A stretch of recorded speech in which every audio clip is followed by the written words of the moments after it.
Olá pessoal, Matheus aqui e hoje nós temos uma situação muito complexa nos mercados. De um lado, os indicadores técnicos, aqueles com altos percentuais de acertos e que têm um excelente histórico de performance, eles estão indicando que nós estamos entrando em um mercado touro nos Estados Unidos. E isso, além de ser bom para quem investe lá fora, também seria ótimo para quem opera aqui dentro, porque eliminaria os riscos de contaminação do Brasil pelos problemas que vêm lá de fora.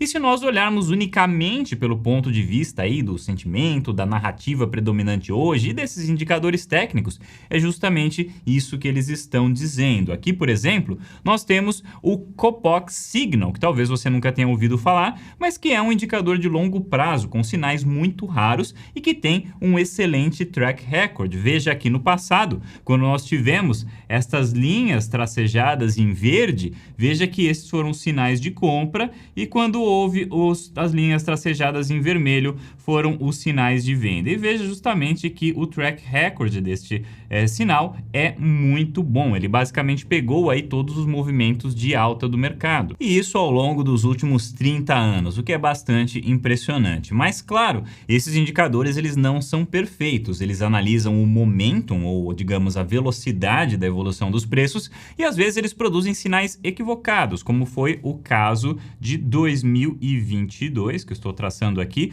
está justamente nesta linha tracejada em azul. Nessa ocasião, o sinal foi ativado por um longo movimento de alta do mercado que muita gente achou que era o sinal do fim de um mercado urso daquela época, mas acabou se revelando aí uma armadilha para os touros. Então, lógico que o mercado não é uma ciência exata, não existem indicadores perfeitos. Aliás, recomendo assistir o vídeo aqui até o final, porque nós vamos olhar para ambos os casos aqui, tanto otimista como pessimista, e dependendo se você parar no meio, você só vai ficar com um lado da moeda. Em geral, pessoal, quando a gente olha para indicadores, o que a gente busca é uma coisa chamada confluência de sinais, que acontece quando vários sinais importantes apontam para a mesma direção. E o problema do momento atual que nós estamos vivendo é que ele produz qualquer coisa menos confluência de sinais. Na realidade, o que nós temos hoje são sinais técnicos apontando para um novo mercado touro e os sinais fundamentalistas sobre a economia dizendo o contrário. E pessoal, eu não vou mentir para vocês, é uma situação desgraçada, porque ainda, no caso dos Estados Unidos, pelo menos por lá, os preços das ações estão ainda caros, os múltiplos estão muito altos e isso não desperta aquele medo de ficar de fora. Então lá fora ainda vai. Mas aqui dentro eu confesso que o medo de ficar de fora está se tornando um certo incômodo, porque aqui tem papéis que estão aí muito baratos e as notícias, apesar do governo não ajudar, todo mundo ouviu a piada do arcabouço, mesma coisa que dizer que dá para emagrecer comendo mais. Então, infelizmente, não temos todos jogando no mesmo time por aqui, mas pelo menos no que se refere à inflação, as coisas estão caminhando para uma melhora. Não vamos esquecer que o Brasil ele antecipou os demais bancos centrais do mundo no combate à inflação. E por conta disso, nós vivemos aqui dentro movimentos que ficaram evidentes somente mais tarde lá fora. Já comentei isso com vocês, mas veja só aqui que interessante. Aqui no Brasil, nós também tivemos uma bolha de inovação, eu gosto de chamar assim, as empresas aí mais promissoras do mercado de tecnologia sendo supervalorizadas no mercado, como foi o exemplo aqui no caso da Melius, que está em amarelo aqui no gráfico. E note que se a gente for comparar o que aconteceu com os Estados Unidos, representado aqui em azul pela empresa Matterport, nós temos o Brasil antecipando o movimento de queda dos Estados Unidos por 4 meses, ou seja, a bolha de inovação daqui, ela começou a estourar 4 meses antes do que aconteceu nos Estados Unidos. Quem opera no Brasil e nos Estados Unidos e testemunhou isso acontecendo no Brasil, teve ali uma excelente oportunidade de antecipar um movimento americano. E eis que essa oportunidade ela se repetiu na questão dos bancos, na questão dos problemas do setor bancário, que começaram aqui no Brasil 8 meses antes de começarem nos Estados Unidos. Então, novamente, quem testemunhou o que aconteceu no Brasil teve aí um belíssimo sinal de alerta para deixar o setor bancário americano para trás antes do problema começar. E isso é uma situação muito interessante aqui, porque aqui nesse canal o nosso foco é analisar antes de tudo o mercado americano, porque o que acontece lá fora afeta o mundo inteiro e muitas vezes dita os rumos do mundo inteiro. Mas olha que interessante a situação atual, como o Brasil desta vez esteve na vanguarda do movimento, que é o movimento global de combate à inflação, tudo leva a crer que o que está ocorrendo é o contrário, ou seja, o Brasil está dando alguns sinais em antecipação ao mercado externo. E a pergunta que vem é, claro, qual é o próximo sinal? Qual é o sinal mais recente do Brasil? E talvez este sinal ele tenha sido dado para nós na semana passada e talvez seja agora um sinal positivo, por incrível que pareça. Porque entre América e Europa, pessoal, o Brasil foi o primeiro a conseguir retornar aqui a inflação para dentro da meta. E isso deixou o mercado local aqui muito animado, né, com as perspectivas de possíveis cortes na taxa de juros, além, é claro, de outras boas notícias que saíram ao longo da semana passada, como a alta do petróleo, do minério de ferro, que são produtos aí da Petrobras e da Vale, e por isso puxaram a alta do Ibovespa. Mas, focando aqui nesse vídeo na questão da inflação, que é o grande problema do mundo hoje, nós tivemos um excelente trabalho do Banco Central e a questão agora é, será que isso significa que os Estados Unidos serão o próximo a retomar o controle da inflação? Bom, é aqui justamente que a situação fica um pouco mais difícil e é aqui que está o motivo de eu estar ainda administrando o famoso medo de ficar de fora ao invés de me render a ele. Neste momento, pessoal, a Bolsa Americana está testando a resistência dos 4.150 pontos, que é um ponto de resistência importantíssimo. Fechar acima disso significa que diversos players serão sugados para dentro do mercado, a começar pelos CTAs, os famosos operadores de tendência e também os fundos de hedge, porque conforme o mercado vai subindo, vai ficando difícil de explicar para os cotistas dos fundos por que um fundo administrado por PHDs não está subindo junto com o mercado. Então, fechar acima disso geraria muita dor nos pessimistas e muito pânico invertido, justamente o pânico de ficar de fora do mercado.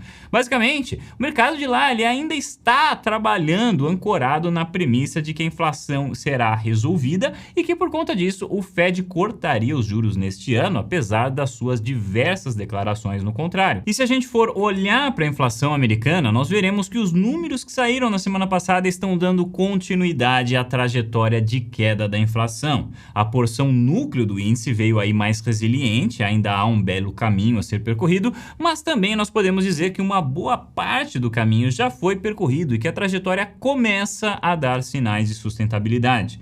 Mesmo se a gente for olhar a inflação resiliente, medida pelo Sticky CPI, que é o índice calculado pelo Fed de Atlanta, e visa acompanhar aí os preços dos setores menos sensíveis a oscilações, como por exemplo, setor de serviços médicos ou custos de transporte. Mesmo se a gente for analisar por esse ângulo, que é justamente, né, o ângulo mais difícil, é justamente onde está o grande medo do Fed, nós temos pela primeira vez a curva dando sinais aqui de que estaria formando um topo. Claro que ainda é muito cedo para tirar conclusões, eu não estou defendendo aqui que a batalha contra a inflação americana foi já vencida, ainda é cedo para afirmar isso, e é por esse motivo que o Fed ainda não está verbalizando a hipótese de corte nos juros.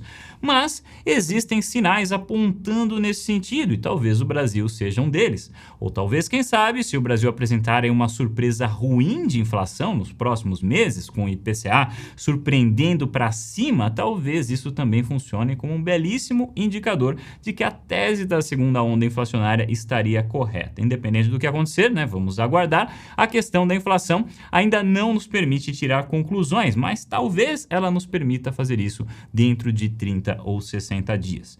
E a inflação, claro que não é o único problema do mercado americano, é agora que nós vamos entrar nos índices que estão indicando problemas no horizonte, e é por isso que eu sempre comento, né, para as pessoas assistirem os vídeos inteiros. Aqui nós temos um excelente trabalho de análise feita pela Zero Hedge, onde eles estão analisando os indicadores antecedentes de desemprego americano. Não vamos esquecer que o Banco Central americano, ao contrário do brasileiro, ele possui duplo mandato. Ele tem como missão tanto combater a inflação como também combater o desemprego. E é por isso que o Fed muitas vezes atua cortando os juros, mas quando o problema inflacionário surgiu, ele precisou fazer o oposto, né? Justamente para buscar um desemprego, gerar um desemprego na economia e com isso sufocar a inflação. Agora, acontece que o Fed já fez um dos maiores ciclos de aperto da história. E mesmo assim o desemprego americano segue nas mínimas históricas. Isso tem afastado, né, o medo de uma recessão. Mas aqui neste gráfico nós temos o que pode ser muito bem o grande sinal de que o desemprego está prestes a começar a subir. O que acontece, pessoal, é que lá eles têm um indicador chamado Jobless Claims, que é o equivalente aos nossos pedidos de seguro-desemprego. E esse indicador, ele é um excelente antecedente para o mercado de trabalho. Claro que claro, faz sentido, né? Quanto mais pedidos de seguro-desemprego surgirem, pior está a situação no mercado de trabalho. Só que ele também é um índice muito volátil e difícil de analisar. Então aqui o que eu achei muito interessante dessa matéria é que eles adotaram um outro ângulo, um outro ponto de vista. Ao invés de pegar o número em si do Jobless Claims, eles passaram a analisar a continuidade desses pedidos. Ou seja, a pessoa pediu o seguro-desemprego, ok, registrou lá que ela pediu, passou um mês, ele parou de usar? Não parou, então está havendo uma continuidade do programa para ela.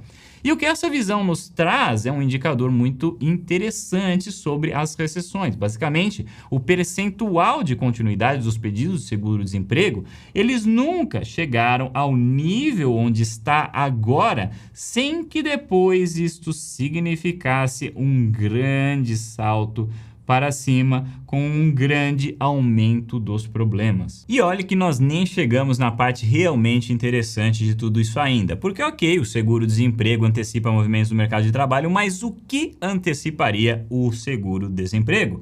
Como nós podemos ver ainda mais à frente nessa história. Para isso, pessoal, nós chegamos a uma coisa chamada WARN. Vou escrever aqui warn, certo? Do verbo avisar em inglês, que na realidade é uma abreviação de uma regra que as empresas americanas elas têm que cumprir. Basicamente, as empresas com mais de 100 funcionários, elas são obrigadas a avisar com 60 dias de antecedência que elas pretendem fechar, por exemplo, uma fábrica ou realizar um movimento de demissões em massa. E veja o que está acontecendo com o número de warns neste momento, que vem acontecendo já desde 2022. É um movimento muito pronunciado que nós estamos vendo aí, e é difícil de imaginar que diante de tudo isso nós não teremos o desemprego aumentando também. Talvez mais do que o necessário até para conter uma inflação. E saindo agora, né, do mercado de trabalho e entrando agora para o desempenho das empresas em si, vocês devem se lembrar que eu destaquei ao longo de diversos vídeos anteriores os indicadores antecedentes do Morgan Stanley e do Bank of America. Eu mostrei para vocês que eles estão indicando uma grande compressão de margens e uma queda nos resultados futuros. E eis que agora nós tivemos a divulgação dos resultados das empresas para o primeiro trimestre de 2023. E veja que isto está justamente começando ainda, mas já está começando a acontecer. Isso aqui é de um relatório da Jefferies, pessoal, onde eles destacam que poucas vezes houve início desse tipo de movimento sem que ele se agravasse com o tempo. Veja só, nós tivemos apenas 2 incidentes em que nada aconteceu, foi apenas um sinal falso, um deles foi em 98 e o outro foi aqui em torno de 2015, 2016. Todos os demais onde isso começou a acontecer, a situação piorou muito mais antes de começar a melhorar. Então, será que hoje nós teremos novamente uma dessas exceções? Eu, pessoalmente, acho difícil de acreditar nessa hipótese justamente por conta dos indicadores antecedentes apontando para uma piora contínua, mas claro que no mercado tudo pode acontecer. Ah, Matheus, como que eu consigo esses relatórios aí tão interessantes, coisas que você mostra? Existem algumas formas, pessoal, de fazer isso. Você pode se tornar um cliente desses bancos de investimento ou você pode fazer o que eu faço e assinar um terminal. Só que o preço é um pouquinho salgado, tá? Provavelmente não vai compensar para o investidor pessoa física. Custa em média $2.000 por mês na versão mais básica, então é bem salgadinho mesmo. Fora que você precisaria ter muito tempo para conseguir ler a quantidade quase infinita de material que é disponibilizado todo santo dia. É realmente uma quantidade muito grande. Então, ou você tem uma equipe que vasculha tudo para você, ou então você recorre a locais como esse, que já fazem isso e trazem tudo mastigadinho para você. Mas, para terminar aqui, pessoal, nós não podemos deixar de comentar também sobre a crise bancária. Veja no gráfico de cima que nós estamos agora atingindo patamares nunca antes vistos desde a grande crise financeira de 2008. Então, também é difícil de imaginar que isso não gerará impactos sobre a economia. É difícil de prever se esses impactos não vão sair um pouco do controle. O único lado bom de toda essa história é que recessões no crédito, como esta aqui, costumam golpear fortemente a inflação ao longo dos próximos 12 meses. Então, se isso acontecer, talvez o Fed tenha realmente as condições para cortar os juros quando o desemprego começar a subir.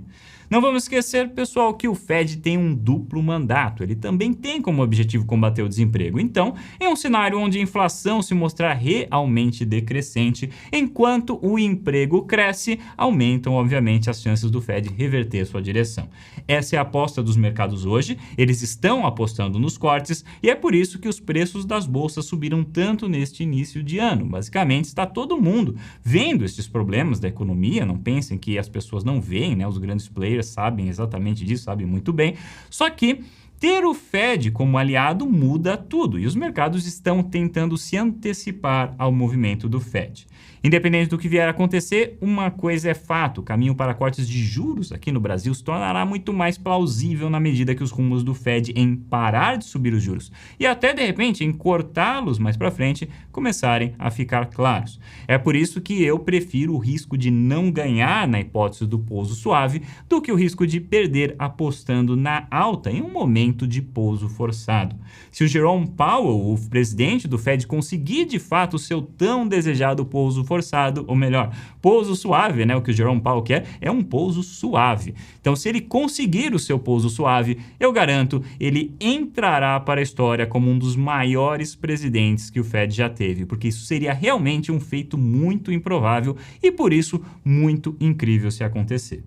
Pessoal, obrigado por assistirem. Quero dizer também, não se assustem aí se eu soltar apenas um vídeo na semana ao invés da quantidade costumeira. O que acontece é que eu deixo para falar quando há algo realmente interessante para dizer, né? Criptomoedas, por exemplo, o último vídeo que eu fiz foi no comecinho deste ano e desde então nada de relevante que pudesse invalidar aquela tese surgiu. Então é por isso que nenhum outro vídeo sobre o assunto foi feito. Então, durante semanas aí, se você ver um só vídeo é porque não teve nada muito mais relevante para falar. Se você ver mais vídeos é porque há coisas relevantes para falar. Então, mesmo se o título às vezes não te chama muito a atenção, né? Porque YouTube tem muito disso, né? Às vezes a gente fica quebrando a cabeça, poxa, como que eu vou dar nome nesse vídeo? Tem tanta coisa interessante aqui, como é que eu resumo isso em 6 palavras ali? Muito difícil fazer isso. Às vezes a gente não consegue transparecer todo o conteúdo que está no vídeo. Mas sempre que eu faço um vídeo é porque há algo interessante para dizer. Então, mais uma vez, obrigado, pessoal, e até o próximo vídeo.